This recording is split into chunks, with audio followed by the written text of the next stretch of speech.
ईश्वर Indian news परिवार की ओर से आप सभी क्षेत्रवासियों एवं देशवासियों को होली के इस पावन पर्व के अवसर पर हार्दिक शुभकामनाएं एवं बधाई।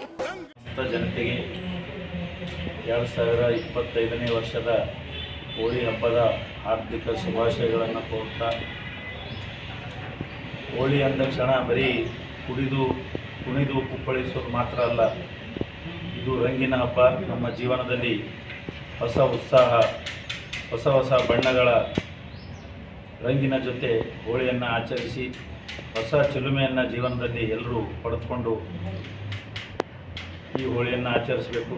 ವಿಶೇಷವಾಗಿ ನಮ್ಮ ಎಲ್ಲ ಯುವ ಮಿತ್ರರಿಗೆ ಮನವಿ ಇದೆ, ಹೋಳಿ ಅಂದ ತಕ್ಷಣ ಎಲ್ಲೋ ಕುಡಿಯೋದು, ತಿನ್ನೋದು, ವಾಹನಗಳು ಡಿಕ್ಕಿ ಹೊಡ್ಕೊಳ್ಳೋದು, ನಮ್ಮನ್ನು ನಾವು ನಮ್ಮ ದೇಹಕ್ಕೆ ಹಾನಿಕಾರಕವಾದಂಥ ಪದಾರ್ಥಗಳನ್ನು ಸೇವಿಸಿ ಹಾಳು ಮಾಡ್ಕೊಳ್ಳೋದು ಬಿಟ್ಟು ಎಲ್ಲರೂ ಕುಟುಂಬದೊಂದಿಗೆ ಒಳ್ಳೆಯ ರಂಗಿನ ಹಬ್ಬವನ್ನು ಆಚರಿಸೋಣ ಅಂತ ಹೇಳಿ ಇನ್ನೊಂದು ಸಲ ಬೀದರ್ ಜಿಲ್ಲೆಯ ಎಲ್ಲ ಜನತೆಗೆ ಹೋಳಿ ಹಬ್ಬದ ಶುಭಾಶಯಗಳನ್ನು ಕೊಡ್ತೀನಿ. ತಮ್ಮ ಹೆಸರು? ಶಶಿಧರ್ ಹೊಸಳ್ಳಿ, ಭಾಜಪಾ ನಗರಾಧ್ಯಕ್ಷ.